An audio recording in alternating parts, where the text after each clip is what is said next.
just about to record. I am now recording. So welcome to Wisdom Wednesday, short doses of tips and important topics that your child or teenager goes through, and also your questions answered. So today it's all about social IQ, social intelligence, to do with confidence, assertiveness, and things like that. So just to let you know that we are recording now.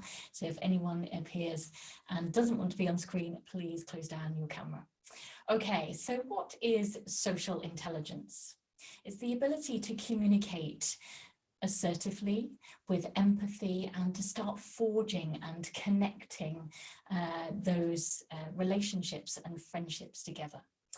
And it's difficult. It's difficult for us in the society we're in now, that actually social relationships now, of course, especially over these last 12 months, it's been bonkers, and it's been very difficult to socialize in a way that we traditionally used to. So being sort of closer together people, being able to read the facial expressions, because of course with a mask, and then you've got glasses, it hides a lot of the facial expressions. So it tends to then distance ourselves from being empathetic with other people, being able to connect with them on that deeper social level, and young people experience it too.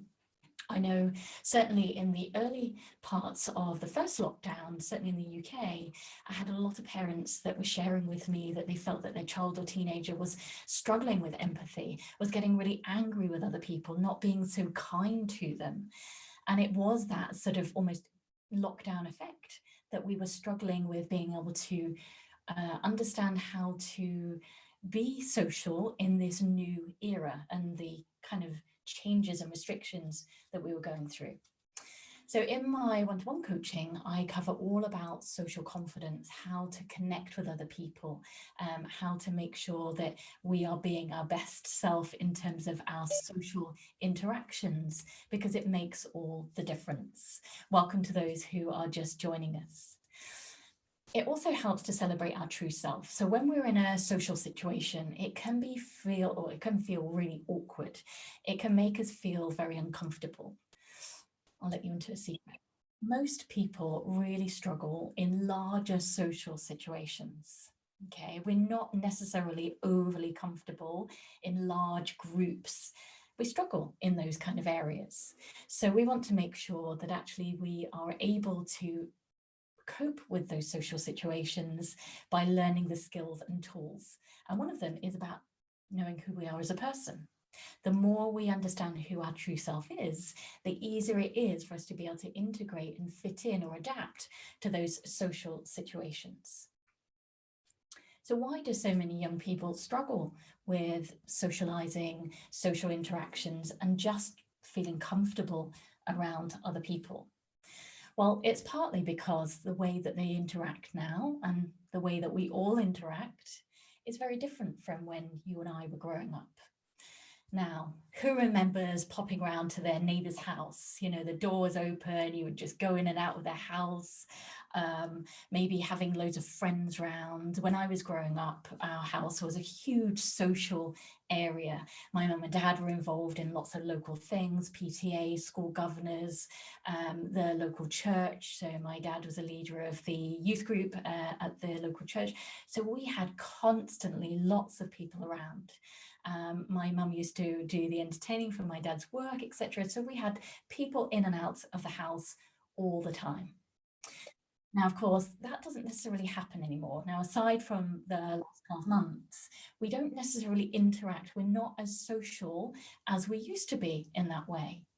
Now, you would probably think that with all I've just described of my sort of social upbringing, that I would have been going into my teenage years really socially comfortable and really confident, and I wasn't either. I was very shy, I was very nervous, I would go bright red. When anyone made eye contact with me, I really struggled.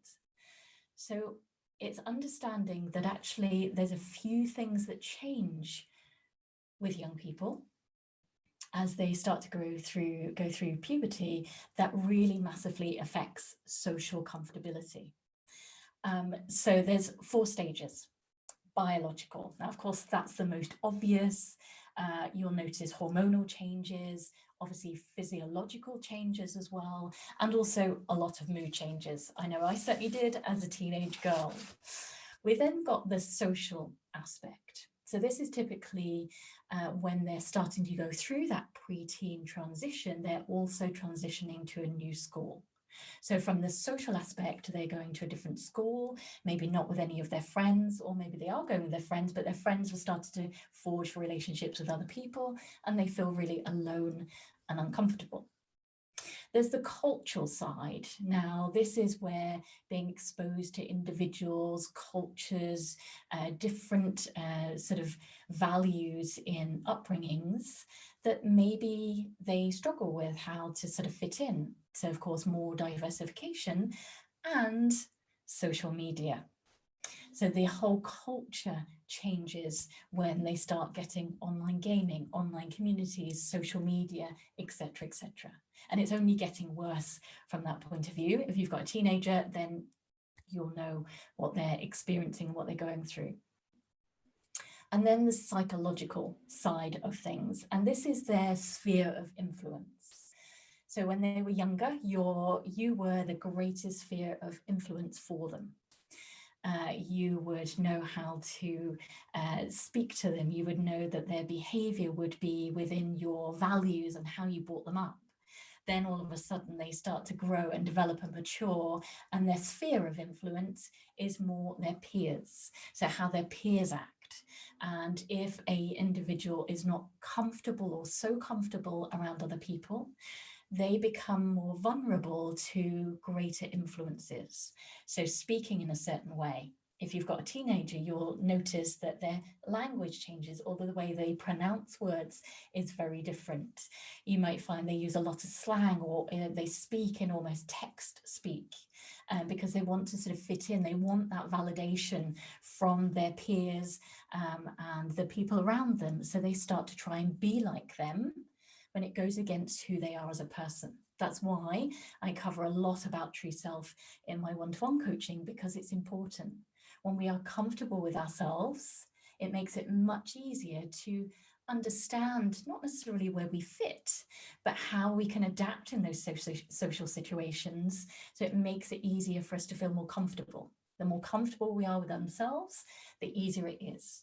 And I have many parents come to me saying, can you help me too? Because actually, I don't feel comfortable in social situations. I don't feel confident within myself. And usually if you were to backtrack, there's been some kind of process or a compounding effect over years and years that you've found that your social confidence is less and less. It's just a normal thing. And actually getting some help about it is, again, a normal thing. Some people get sports coaching, other people get academic coaching or business coaching. If you need some confidence coaching, I do work with adults as well. So just to let you know about that. So all of these things, the biological, the social, the cultural, and also the psychological, all adds together that causes some young people to feel more uncomfortable within themselves, more awkward. And what tends to happen is that they unintentionally exclude themselves from social situations. They find it difficult to get involved in a group conversation, like an actual group conversation rather than just online. They don't know what to say, they don't know how to behave. And so it's easier, it's less painful for them to avoid the situation, exclude themselves, but of course all that helps to do is make themselves feel more dissatisfied and more lonely. So it becomes more like a perpetual cycle of loneliness, and they just get stuck. And I've got a great question that one of you asked about what not to say, or how to make it not worse, or how to make it better by the kind of communication that we use. So I'm going to come on to that great question a little bit later on. Now, of course, I've been talking quite a lot about the transition, the change in young people, the preteen and teen areas. And some of you might be thinking, yeah, but I've got an 8 or a 9-year-old and I'm starting to experience those kind of things as well. Notice that they're shy around other people, they're really nervous, they avoid social situations, and even with family. Now, I've been coaching some young people, boys in particular, who even with their best friends over this last 12 months have really struggled to find it comfortable being around them again, sort of being at school and the different activities that we're now starting to have those restrictions relaxed. You might have had that yourself with one of your child or your teenager. They're really struggling even with the people that they know. So whether that's family members, close neighbors that they used to be chatty with, there's been a real shift, and social confidence, or lack of, has become a big issue over the last few years. So not just over the last 12 months, but certainly over the last sort of 3+ years, I've noticed, and I've had a lot more kids needing that help. Now, around the ages of 8 to 9, depending on the maturity of your child, they start to develop their self-awareness. So they become a lot more self-aware of who they are compared to others. So they'll start comparing themselves in looks, in abilities, in social hierarchy, where you've got, oh, I couldn't speak to them, they're really popular, or oh no, they're the cool kids, I couldn't speak to them at all. And it's like the hierarchy starts even before they get to secondary school. And that's the important, crucial bit. Actually, there's no one higher or lower, or they shouldn't put themselves lower and somebody else higher. But that's where the comparisons start, usually around the 8 to 9 age mark. So of course, by the time they then get to that puberty and teenage years, the transition to secondary school, they've already formed their social hierarchy. They've already started to compare themselves in academic ability or sporting ability or looks, particularly with girls, but certainly now more with boys as well, how they look, whether it's going for the super skinny look or the real muscles trying to build at such a young age. And that's why they can be vulnerable to other influences, such as steroid use and drug abuse. So we want to be really careful at this stage of actually where they fit socially. And it's definitely not down at the bottom and other people up at the top. So they start to recognize and perceive their positioning socially, which isn't necessarily always real, but their perceptions will then form the next stage of their confidence level, their competency level, and where they feel comfortable. And usually then that's where you see the shyness, the nerves, the avoidance, the exclusion, and maybe even what comes across as anger or bad behavior. Now, of course, that kind of behavior is not an excuse, but it's an explanation that there's a lot going on underneath, particularly socially. So many teens that I coach, and I have had a few preteens, often say that they feel judged. They feel that other people are comparing themselves or maybe self-criticizing and judging them based on their looks, their behavior, how they speak, all sorts of different things. And of course, with things like Instagram, people are constantly scrolling, judging all the time what they look like. And I have this to say about opinions. Opinions are like armpits. Everyone has them, and some stink. So we have to allow young people to actually recognize that everyone's going to have an opinion about something and about someone.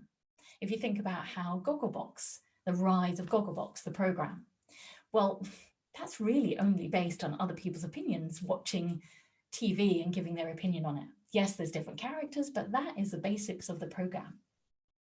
So everyone is going to have an opinion about something. We have to decide whose opinion about us is the most important. So for young people, developing their true self and actually realizing that their opinion about themselves, as long as they're comfortable with themselves, is the most important. Other people have an opinion. In the past, my nose has been too small, my head's been too frizzy, I've got a gap in between my teeth, I've got a scar on my neck. Everyone has an opinion about something. But the most important is your child recognizes their opinion about them is the most important. So quite often, by the time teens come to me for coaching, they are already in that social anxiety, they don't want to go anywhere, they feel so judged, or that they've started to put stuff on social media that then all of a sudden doesn't quite fit with the reality. So they might use lots of filters, they might sort of over exaggerate some of the posts that they put up. So then in reality, when somebody meets them, they're like, oh, you don't look like your Facebook or your Instagram posts. So there's a lot of complexities going on underneath.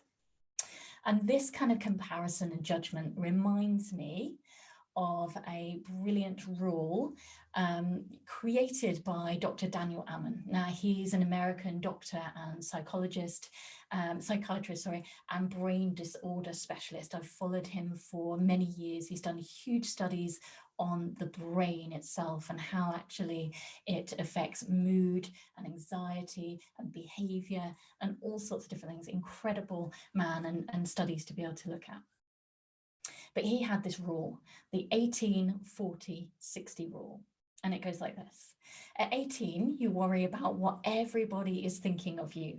Other people's opinions of you matter more than anything else, more than our own opinion about ourselves. At the age of 40, you do not care what anyone else thinks of you. People's opinions of you no longer matter. And at the age of 60, you finally realize that nobody has been thinking about you at all. Most people only care about themselves and what is going on with them.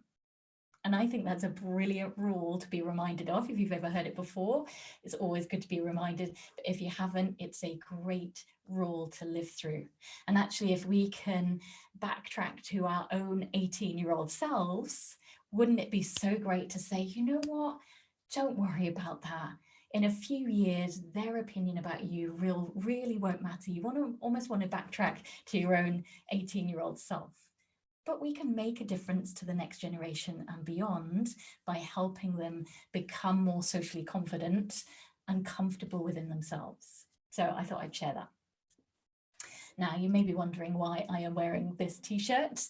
Of course, it's WW Wisdom Wednesday, but also it helps me to not take things so seriously. Life can feel quite tough at times, yes, certainly over the last 12 months.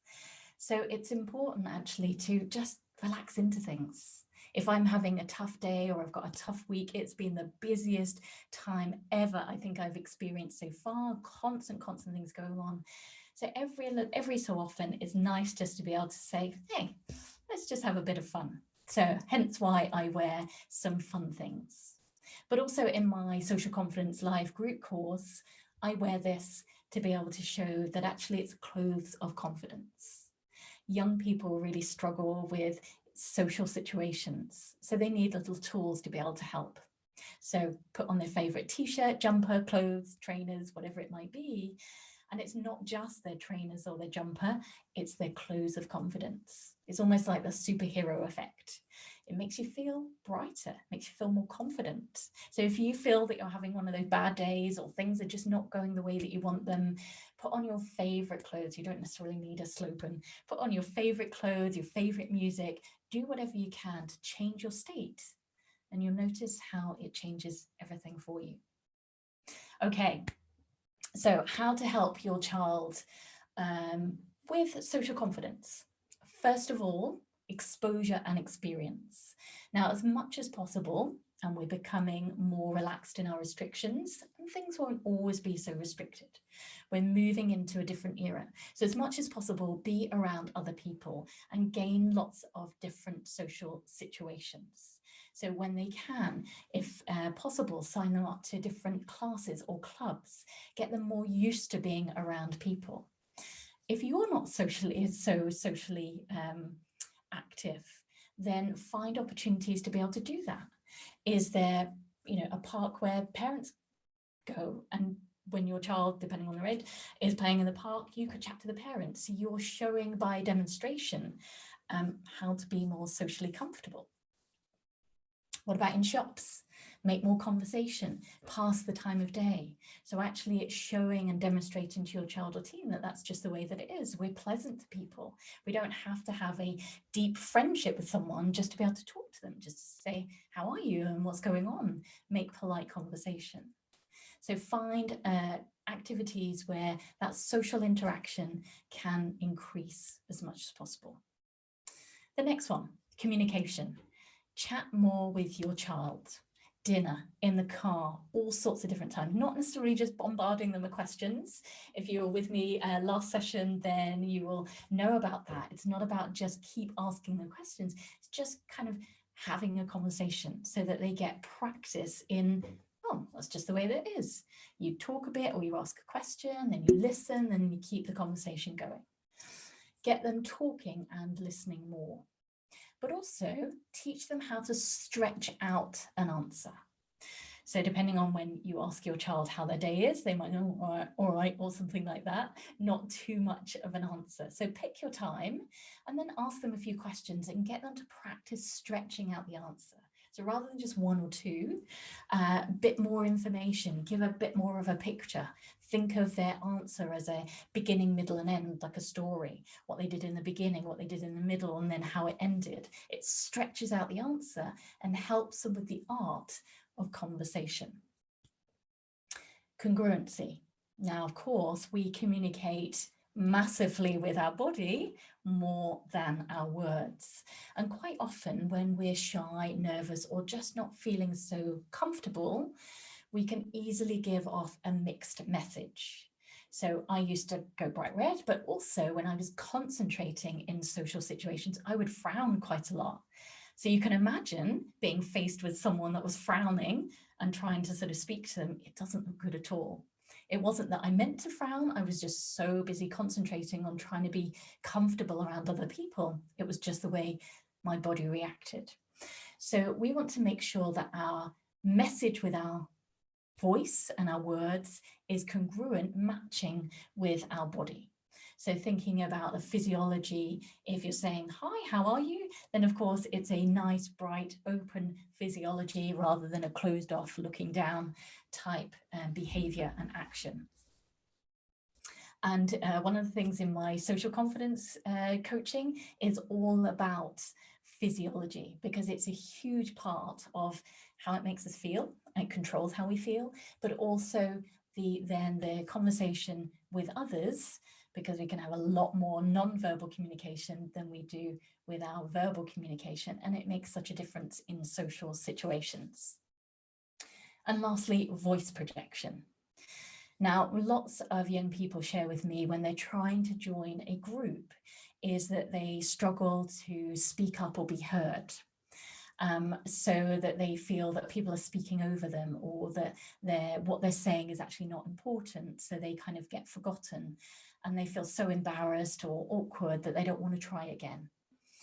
That can happen. Now, our voice is like any other muscle. It needs regular practice and training to get stronger. And when I was 11, I had a huge operation to have 80% of my thyroid taken out. And because of my age, I was only 11, it was very unusual then, and they touched my vocal cords. So I had to go through a lot of training in order to strengthen my vocal cords when I was younger, in order that I didn't have sort of major vocal issues. So it's the same kind of thing. We need to keep using it. So here's something you can do with your child or teenager. Every so often, set a time, and you're going to tell them exactly what's going to happen. You're going to have the kettle on, or music playing, or some kind of other machinery, other background noise. And they've then got to be able to speak to you by using and strengthening their voice, not shouting, because there's a difference, to turn up the volume of their voice so they can hear you. Okay, it's really good fun. And the more fun they have, the more they'll relax into it.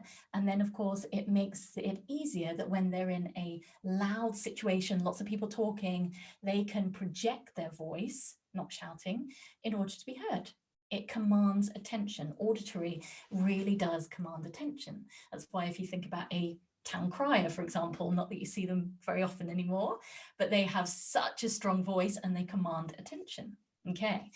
Your child or teenager, when the teacher raises their voice, or maybe even if you raise your voice, yes, it does happen.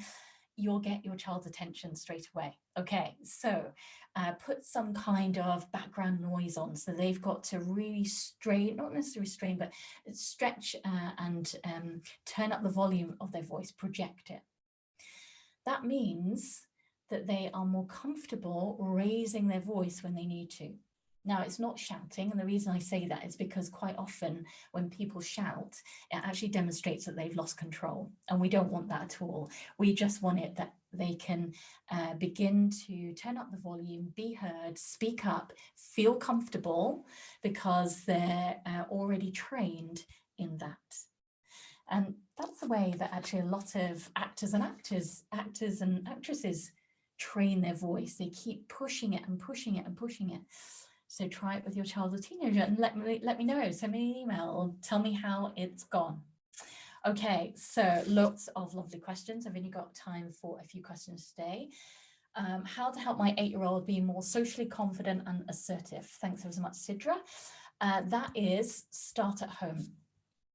Discussions, sharing opinions, making simple decisions. So that rather than when they're in a social situation and maybe their friend says, oh, what do you want to do? Or where do you want to go? And they might go, oh, I don't know, you choose, because they don't want to show any vulnerability or make the wrong choice. So actually get them to be more socially confident just by talking, by making conversations, by taking initiative. Give them small decisions to make. Chicken or pasta for dinner, if you eat chicken. I'm a vegetarian, but if you eat chicken, simple decisions that actually helps them to take initiative, make decisions, feel more comfortable socially. Then of course, when they're in those social situations, it makes it a lot easier. Hoping to learn what I can say to best support my child, but what are the worst things I could say? Brilliant question. Thanks so much, Jackie. Yes, this is very important, because communication can either help or not help the situation. So saying things like, just say anything, okay, that doesn't help, because chances are your child's mind has completely gone blank when they feel shy or nervous. So putting the added pressure on them, oh, mum or dad's telling me say anything, I can't say anything, okay, that's the way it feels. So just say anything, not a good one. Oh, you'll grow out of it, not a good one. Well, they don't want to know about what's going to happen in the future. They want to know what they could do right now. And that's some of the tools and techniques that obviously I help with. Would you like me to ... Well, they don't want you to. They want to be able to do it themselves, but they're stuck. And actually by you doing it for them won't teach them the skills that they need, or even pushing through that uncomfortability to get to the next stage. Don't think about being nervous. Don't think about a pink banana. What are you thinking about?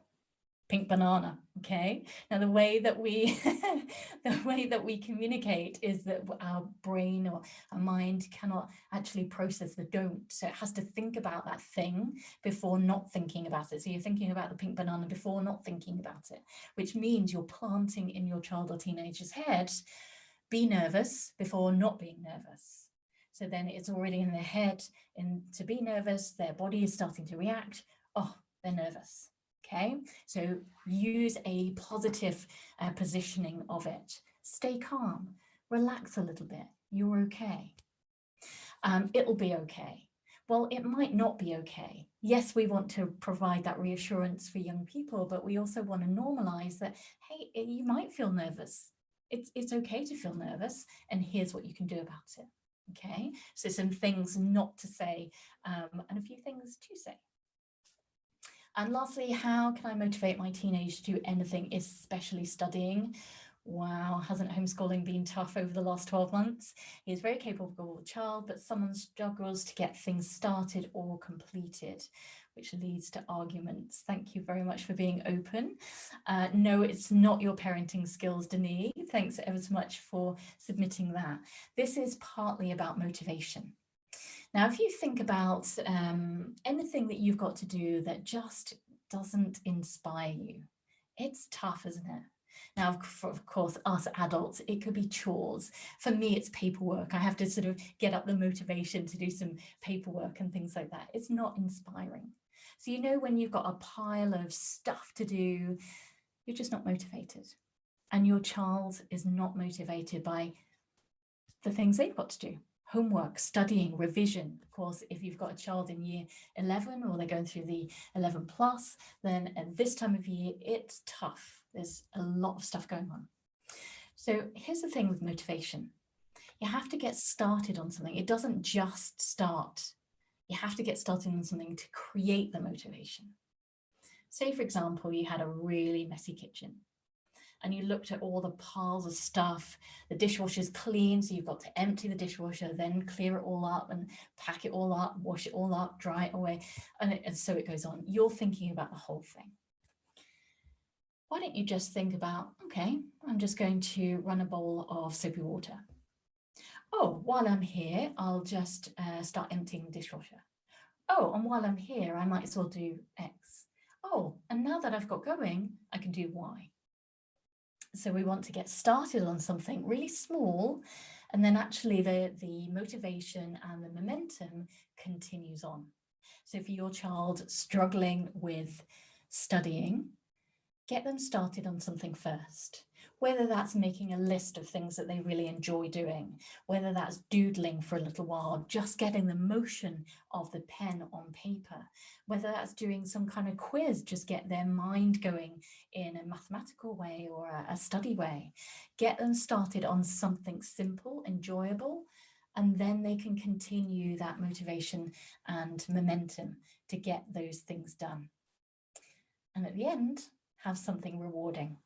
So for a teenager, maybe going on gaming or a trampoline or, you know, anything. So they've got that, got to get started, keep going with it. Oh, and at the end, I get rewarded for it. It creates that positive momentum that it doesn't matter what it is that you've got to do, it helps you through. So I hope that's helped you. Thanks ever so much for sticking with me. I always go over just because I love imparting knowledge and information and of course wisdom for Wednesday. So if you're still looking for help, 2 ways. My one-to-one coaching, not just about social confidence, but emotional resilience, general motivation, but getting and staying organized. That's a real big one for teenagers. Or of course, my best-selling social confidence transformation live group, which is Zoom course. It's a 4-week course. The next one's starting the 16th of August. I'm way ahead of myself, 16th of April, that is. So get in touch, of course, with any of your questions and things like that. So pleasure to spend the lunchtime with you. Thank you very much. Happy Easter holidays. We're going to have a couple of weeks break, but keep in contact with your emails. Make sure that you've safe listed our email as well to make sure that it doesn't get zapped. And I will be in touch for our next one in a few weeks' time. So thanks ever so much. Enjoy the Easter break and I'll see you again soon. Thank you. Thanks. Bye. Bye.